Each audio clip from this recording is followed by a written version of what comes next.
Railway with Shyam YouTube channel पर आप सभी लोगों का स्वागत है। आज के इस वीडियो के माध्यम से मैं आपको कराने वाला हूँ रेलवे ग्रुप डी भर्ती परीक्षा 2025 के लिए जीके जीएस के अति महत्वपूर्ण प्रश्न, और ये वो प्रश्न हैं जो रेलवे ग्रुप डी एग्जाम में पूछे गए हैं। तो आज के इस वीडियो को आपको शुरू से लेकर के एंड तक है फुल वॉच करते रहिएगा। आप अपने एग्जाम से पहले तैयारी अच्छी कर लीजिए, क्योंकि इस बार कंपटीशन अच्छा होने वाला, और कंपटीशन अच्छा होगा तो उसके लिए मैं आपको प्रीवियस ईयर के प्रश्न भी करा दे रहा हूँ, जिससे आप लोग अच्छा स्कोर कर पाओ। तो आज की इस वीडियो में 40 प्रश्नों में से आप कितने सही कर पाते हो, कमेंट बॉक्स में आपको अपना स्कोर है बताना। तो चलिएगा फिर शुरू करते हैं।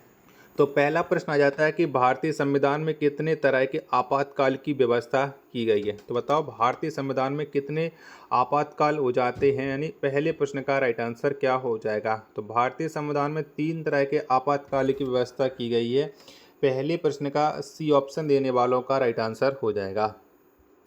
प्रश्न संख्या 2 आ जाता है कि महान दार्शनिक सुकरात कहाँ के निवासी थे। तो बताओ कौन से देश के रहने वाले थे सुकरात।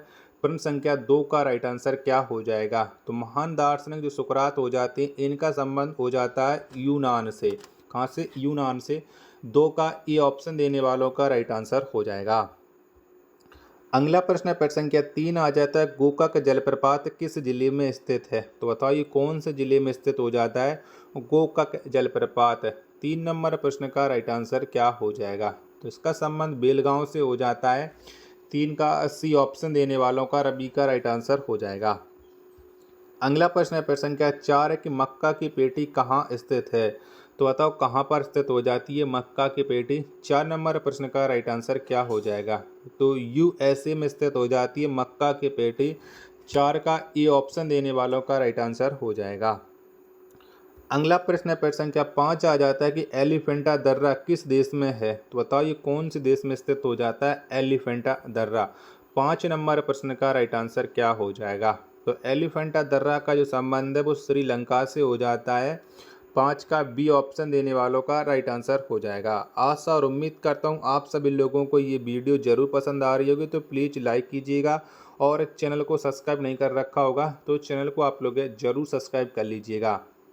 6वें नंबर का प्रश्न है किस काल को स्वर्ण युग कहा जाता है।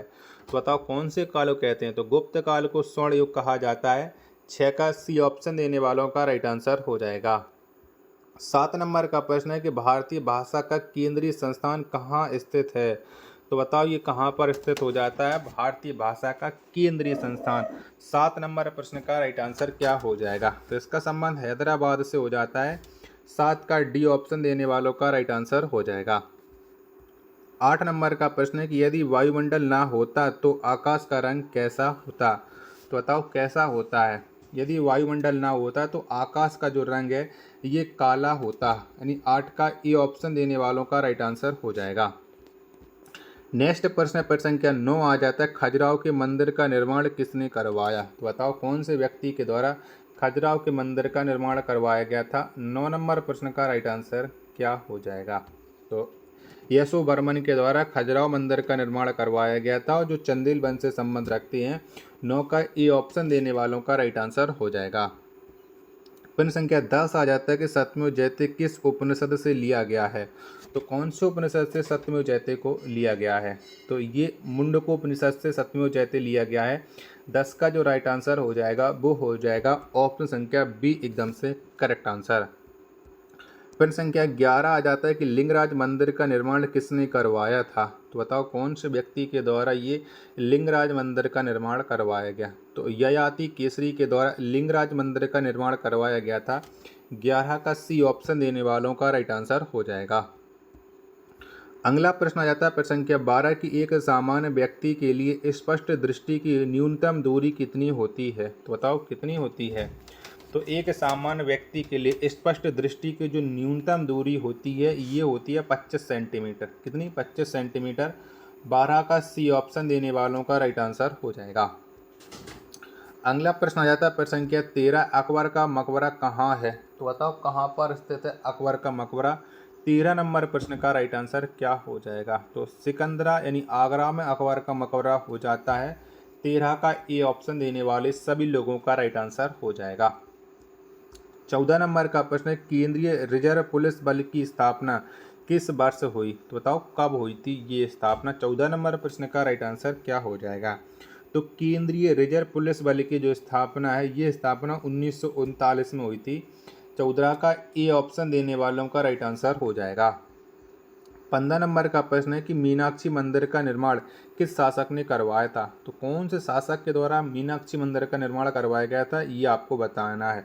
15 प्रश्न के 2 ऑप्शन ही रहे, बाकी के 2 ऑप्शन मैं आपको और दिखा रहा हूँ। जब तक आप लोग इस वीडियो को लाइक करके चैनल को आप लोग सब्सक्राइब करना बिल्कुल ना भूलें। प्लीज़ आप हमारे चैनल का सपोर्ट बनाए रखिएगा। तो बताओ मीनाक्षी मंदिर का निर्माण किसने करवाया था? तो इन्हीं 2 ऑप्शनों में से आपको 15 नंबर प्रश्न का राइट आंसर मिल जाएगा। तो तिरुमलाई के द्वारा मीनाक्षी मंदिर का निर्माण करवाया गया था। 15 का डी ऑप्शन देने वालों का राइट आंसर हो जाएगा। 16 नंबर का प्रश्न है कि रेलगाड़ी के पहिए बनाने का कारखाना कहाँ अवस्थित है? तो बताओ ये कारखाना कहाँ पर पड़ता है? 16 का राइट आंसर क्या हो जाएगा? तो रेलगाड़ी के पहिए बनाने का जो कारखाना है ये बंगलोर में स्थित हो जाता है। 16 नंबर प्रश्न का सी ऑप्शन देने वालों का राइट आंसर हो जाएगा। फिर संख्या 17 आ जाता है आपके सामने कि सलार जंग संग्रहालय कहाँ अवस्थित है? तो बताओ कहाँ पर पड़ता है ये सलार जंग संग्रहालय? 17 नंबर प्रश्न का राइट आंसर क्या हो जाएगा? तो हैदराबाद में ये स्थित हो जाता है। 17 का बी ऑप्शन देने वालों का राइट आंसर हो जाएगा। अगला प्रश्न पर संख्या 18 आ जाता है कि भारत के प्रथम मुख्य चुनाव आयुक्त कौन थे? तो बताओ कौन से व्यक्ति थे? 18 नंबर प्रश्न का राइट आंसर क्या हो जाएगा? तो भारत के प्रथम मुख्य चुनाव आयुक्त ये सुकुमार सेन थे, यानी 18 का बी ऑप्शन देने वालों का राइट आंसर हो जाएगा। नेक्स्ट प्रश्न आ जाता है प्रश्न संख्या 19 से कि चंदन की लकड़ी के लिए कौन सा राज्य प्रसिद्ध है? तो बताओ इनमें से कौन सा राज्य जो चंदन की लकड़ी के लिए फेमस हो जाता है? 19 नंबर प्रश्न का राइट आंसर क्या हो जाएगा? तो इसके लिए कर्नाटक प्रसिद्ध है। 19 का ए ऑप्शन देने वालों का करेक्ट आंसर हो जाएगा। अगला प्रश्न आया था प्रश्न संख्या 20 से कि पौधे नाइट्रोजन को किस रूप में लेते हैं? तो बताओ कौन से रूप में लेते हैं पौधे नाइट्रोजन को? 20 नंबर प्रश्न का राइट आंसर क्या हो जाएगा? तो ये नाइट्रेट के रूप में लेते हैं पौधे नाइट्रोजन को। 20 का ए ऑप्शन देने वालों का राइट आंसर हो जाएगा। 21 नंबर का प्रश्न है आपके सामने कि भारत तिब्बत सीमा पुलिस की स्थापना किस वर्ष से की गई? तो बताओ कब हुई थी भारत तिब्बत सीमा पुलिस की स्थापना? 21 नंबर प्रश्न का राइट आंसर क्या हो जाएगा? तो ये स्थापना 1962 में की गई थी। 21 का सी ऑप्शन देने वालों का राइट आंसर हो जाएगा। 22 नंबर का प्रश्न है कि ध्वनि का अधिकतम वेग किस में होता है? तो बताओ किस में होता है? 22 का आंसर आपको देना है। तो ध्वनि का जो अधिकतम वेग है ये इस्पात में होता है, यानी 22 नंबर प्रश्न का डी ऑप्शन देने वालों का राइट आंसर हो जाएगा। प्रश्न संख्या 23 आ जाता है कि विश्व की सबसे गहरी झील कौन सी है? तो बताओ इनमें से कौन सी हो जाती है? 23 नंबर प्रश्न का राइट आंसर आपको देना है। तो विश्व की जो सबसे गहरी झील है ये बैकाल झील हो जाती है। 23 का बी ऑप्शन देने वालों का राइट आंसर हो जाएगा। अगला प्रश्न है प्रश्न संख्या 24 से कि ब्रिटिश सरकार की सरकारी रिपोर्ट का प्रकाशन क्या कहलाता है? तो बताओ क्या कहते हैं? 24 का राइट आंसर क्या हो जाएगा? तो ब्रिटिश सरकार की जो सरकारी रिपोर्ट है इसे ब्लू बुक के नाम से जाना जाता है। 24 का ए ऑप्शन देने वालों का राइट आंसर हो जाएगा। प्रश्न संख्या 25 है आपके सामने कांची स्थित कैलाश मंदिर का निर्माण किसने करवाया था? तो बताओ कौन से व्यक्ति के द्वारा ये कैलाश मंदिर का निर्माण करवाया गया था? 25 नंबर प्रश्न का राइट आंसर क्या हो जाएगा? तो नरसिंह वर्मन द्वितीय के द्वारा ये कैलाश मंदिर का निर्माण करवाया गया था। 25 का बी ऑप्शन देने वाले सभी दोस्तों का राइट आंसर हो जाएगा। 26 नंबर का प्रश्न है कि इंग्लैंड की समाचार एजेंसी है। तो बताओ इनमें से कौन सी एजेंसी है जो इंग्लैंड की है? 26 का राइट आंसर क्या हो जाएगा? तो इंग्लैंड की समाचार एजेंसी का नाम हो जाता है राइटर। 26 का बी ऑप्शन देने वालों का करेक्ट आंसर हो जाएगा। प्रश्न संख्या 27 आ जाता है आपके सामने कोयल कारो विद्युत परियोजना किस राज्य में स्थित है? तो बताओ ये कौन से राज्य में स्थित हो जाती है कोयल कारो विद्युत परियोजना? 27 का राइट आंसर क्या हो जाएगा? तो इस परियोजना का जो संबंध है वो झारखंड राज्य से हो जाता है। 27 का डी ऑप्शन देने वालों का करेक्ट आंसर हो जाएगा। अगला प्रश्न है प्रश्न संख्या 28 आ जाता है कि सीमा सुरक्षा बल की स्थापना किस वर्ष हुई? यानी बीएसएफ की स्थापना कब हुई थी? 28 का आंसर आपको देना है। तो 1965 में बीएसएफ की स्थापना की गई थी। 28 का सी ऑप्शन देने वालों का राइट आंसर हो जाएगा। प्रश्न संख्या 29 आ जाता है कि इंडोनेशिया की मुद्रा क्या कहलाती है। तो बताओ क्या कहते हैं इंडोनेशिया की मुद्रा को। 29 नंबर प्रश्न का राइट आंसर क्या हो जाएगा। तो रुपया कहा जाता है इंडोनेशिया की मुद्रा को। 29 नंबर प्रश्न का ये ऑप्शन देने वालों का करेक्ट आंसर हो जाएगा। आशा और उम्मीद करता हूँ आप सभी को ये वीडियो जरूर पसंद आ रही होगी। तो प्लीज़ इस वीडियो को लाइक और चैनल को आप लोग सब्सक्राइब करना बिल्कुल ना भूलें। प्रश्न संख्या 30 आ जाता है कि जिस तापमान पर गैस का आयतन शून्य हो जाता है कहलाता है। तो बताओ वह तापमान क्या कहलाता है। 30 नंबर प्रश्न का राइट आंसर क्या हो जाएगा। तो वो परम शून्य ताप कहलाता है।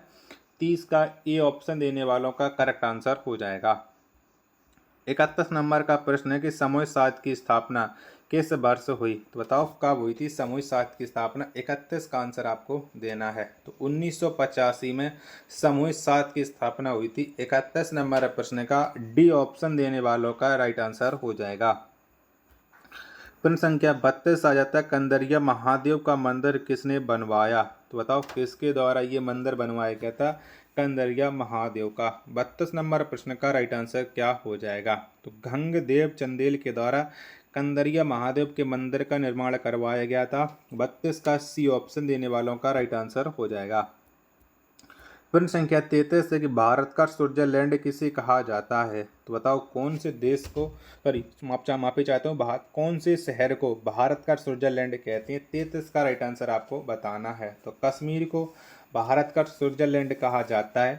33 का बी ऑप्शन देने वालों का राइट आंसर हो जाएगा।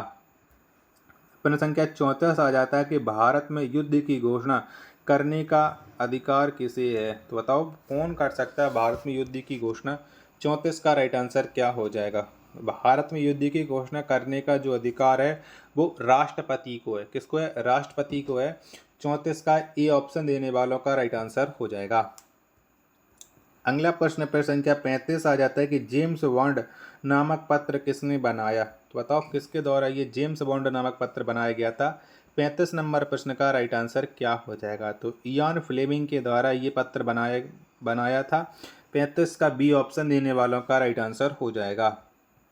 36 नंबर का प्रश्न आ जाता है केंद्रीय औद्योगिक सुरक्षा बल की स्थापना किस वर्ष से हुई। तो बताओ कब स्थापना हुई थी ये आपको बताना है। 36 का राइट आंसर क्या हो जाएगा। तो केंद्रीय औद्योगिक सुरक्षा बल की जो स्थापना है ये स्थापना 1969 में हुई थी। यानी 36 का सी ऑप्शन देने वालों का राइट आंसर हो जाएगा।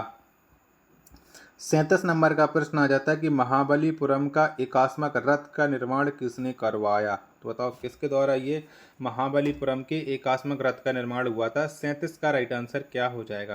तो इसका निर्माण नरसिंह वर्मन प्रथम के द्वारा करवाया गया था। 37 के ए ऑप्शन देने वालों का राइट आंसर हो जाएगा।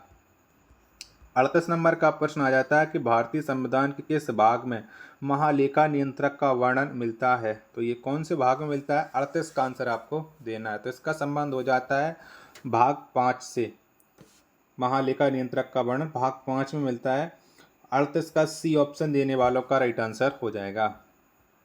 39 नंबर का प्रश्न असम राइफल की स्थापना किस वर्ष हुई। तो बताओ कब हुई थी असम राइफल की स्थापना। 39 का राइट आंसर क्या हो जाएगा। तो ये स्थापना हुई थी 1835 में असम राइफल की। 39 का ए ऑप्शन देने वालों का राइट आंसर हो जाएगा। प्रश्न संख्या 40 और अंतिम प्रश्न आ जाता है आज के सेट का कि पंचायत का कार्यकाल कितने वर्षों का होता है। बहुत इजी प्रश्न है। तो आप जानते हो कि पंचायत का जो कार्यकाल है ये 5 वर्ष का होता है। और 40 का जो राइट आंसर हो जाएगा वो हो जाएगा ऑप्शन संख्या सी एकदम से करेक्ट आंसर। आशा और उम्मीद करता हूँ आप सभी लोगों को ये वीडियो जरूर पसंद आई होगी। तो प्लीज़ इस वीडियो को लाइक और चैनल को आप लोग सब्सक्राइब करना बिल्कुल ना भूलें। मिलते हैं और नेक्स्ट वीडियो के साथ। तब तक के लिए धन्यवाद। जय हिंद। वंदे मातरम।